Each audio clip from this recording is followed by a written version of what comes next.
안녕하세요. 마취과 의사 선생님들.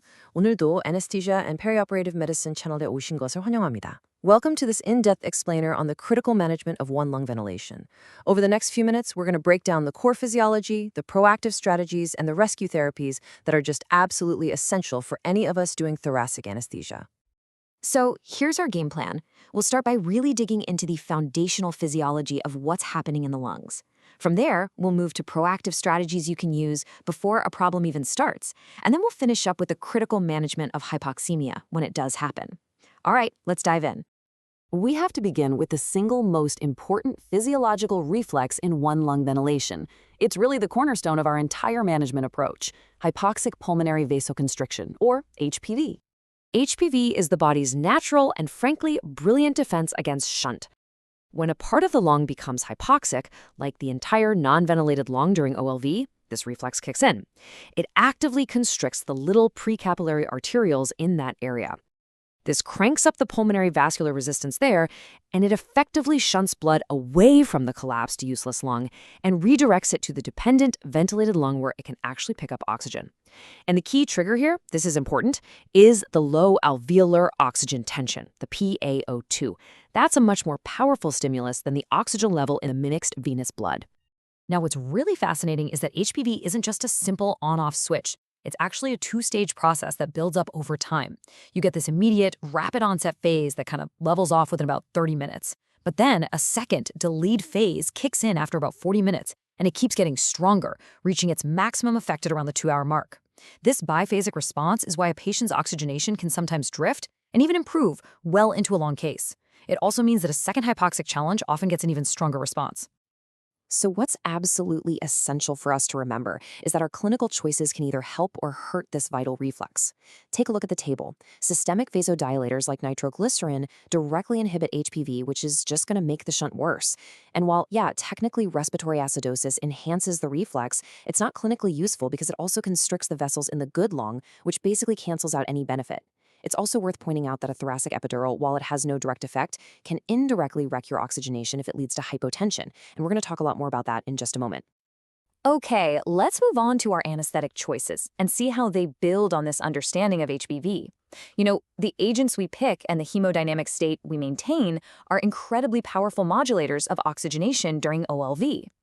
A common debate we always have is volatile versus TIVA. And while it's true that all volatile anesthetics inhibit HPV depending on the dose, the clinical reality is, well, it's a bit more nuanced. At concentrations of 1 mg or less, our modern agents like Sevo and desflurane are actually very weak inhibitors. They only blunt the total HPV response by maybe 20%, and that translates to a tiny, clinically undetectable increase in shunt. In fact, studies haven't shown any consistent oxygenation benefit for TIVA over a low-dose volatile technique.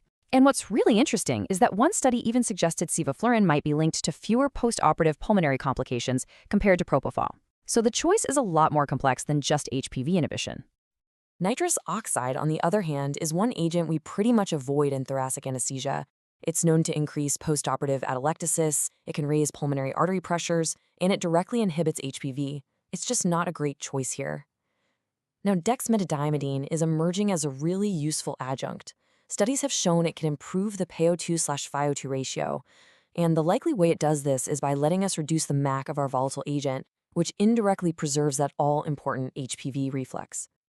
All right, now for one of the most important concepts in OLV physiology, what I call the cardiac output conundrum. The relationship between cardiac output and oxygenation is not a straight line. It's a really delicate balancing act where both too much and too little can be bad news for your patient. This table illustrates that critical balancing act perfectly. So if we push the cardiac output too high, the increased pressure literally overpowers HPV, making the shunt worse. And while this does raise the mixed venous O2 saturation, the increased shunt effect is stronger, and so the PaO2 falls.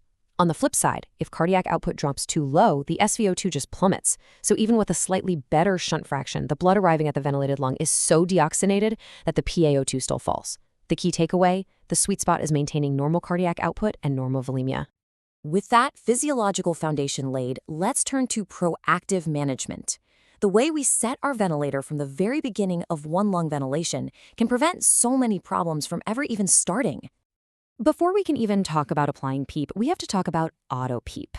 And our patients with obstructive lung disease who have that decreased elastic recoil, they often can't exhale fully before the next breath starts.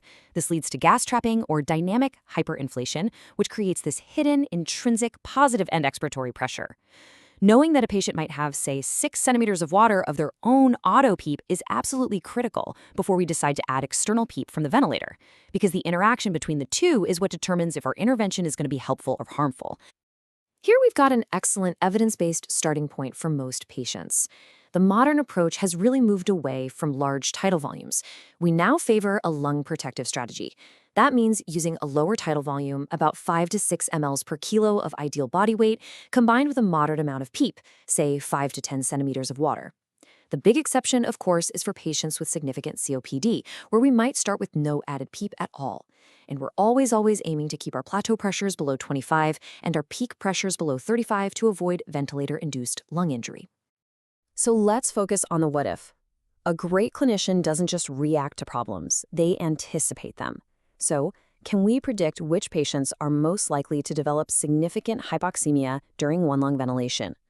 Well, the answer is yes, we can. Several things can help us risk stratify our patients. For example, if a pre-op VQ scan shows very little blood flow going to the lung that's about to be collapsed, that's actually protective. That patient will probably tolerate OLV just fine. We also know right-sided thoracotomies carry a higher risk because, well, the right lung is bigger and normally gets more blood flow. But the most counterintuitive risk factor, the one that always surprises people, is preoperative spirometry. This is such a fascinating paradox. You would think that a patient with healthy lungs would do better, right? But the evidence consistently shows the opposite. And the likely reason comes back to what we just talked about, auto-PEEP. Patients with obstructive disease naturally develop some of their own intrinsic PEEP, which helps to splint open the airways in the dependent ventilated lung and keep a more favorable functional residual capacity. Patients with normal compliant lungs, they just don't have this protective mechanism, so they're more prone to developing atelectasis in that down lung. So, despite our best predictions and proactive strategies, desaturation can still happen. When it does, a calm, systematic, and algorithm-based approach is absolutely key to safe and effective management. For a gradual desaturation, this is our initial algorithm. First, always make sure that FiO2 is at 100%. Easy. Next, get the bronchoscope and confirm your double lumen tube or blocker hasn't moved. This is a super common cause. Step 3 is to optimize hemodynamics. You've got to address that cardiac output conundrum. Only then do we move to ventilator maneuvers. First, a recruitment maneuver to the ventilated lung to pop open any atelectasis, followed by applying PEEP to keep those alveoli open. Now, it is critical to remember that for a severe or sudden crashing desaturation, the priority is always to immediately tell the surgeon and go back to two-lung ventilation. If those initial steps aren't enough, we have two primary powerful tools, PEEP and CPAP. But it's really important to understand they work on different lungs. PEEP is applied to the ventilated, dependent, or good lung. It works by increasing its FRC and improving VQ matching. Its main advantage is that it doesn't get in the surgeon's way. CPAP, on the other hand, is applied to the non-ventilated, collapsed, or bad lung. It allows some oxygenation to happen even in that collapsed lung, and it's highly effective. But its major drawback is that it requires partially reinflating that lung, which can really interfere with the surgeon's view and access. So, in those rare cases of refractory hypoxemia where our initial algorithm and even PEEP or CPAP aren't enough, we still have several advanced techniques and rescue therapies we can use. This slide sums up our advanced toolkit for those really tough cases. We can start with simple things like apneic oxygen insufflation to the collapsed lung, which gives a modest benefit with minimal surgical interference. We can also try pharmacologic manipulation, using a systemic vasoconstrictor to support pressure while delivering an inhaled pulmonary vasodilator like epoprostenol only to the good lung, trying to selectively improve its blood flow. If these fail, we escalate to things that need coordination with the surgeon, like intermittent reinflation or even asking them to mechanically clamp the pulmonary artery. And of course, at the very far end of the spectrum, the ultimate rescue is putting the patient on veno-venous ECMO. The key takeaway here is that we don't have to wait for a problem. For a patient we've identified as high risk, we can apply PEEP and recruitment maneuvers proactively from the very start of OLV. This is especially vital in bilateral surgeries, where desaturation is almost always worse during the second period of one-lung ventilation. A great rule of thumb is to operate first on the lung that has better baseline function, making sure it's as robust as possible when it has to serve as the only ventilated lung later in the case. This number is a powerful reminder of the reality of one-lung ventilation. Even with perfect technique, optimal HPV, and excellent ventilation strategies, a significant shunt of 20 to 30% is just inherent to the physiology. Our goal is not to eliminate this shunt. That's impossible. Our goal is to manage it effectively through a deep understanding of physiology and a calm, systematic, and proactive clinical approach. So we'll leave you with this thought to consider in your own practice. As our understanding evolves, should our protocols become even more individualized? Maybe we should be titrating our PEEP and recruitment strategies, not just based on labels like COPD, but on a patient's specific measured lung mechanics. It's a really fascinating area for future practice. Thanks for joining us.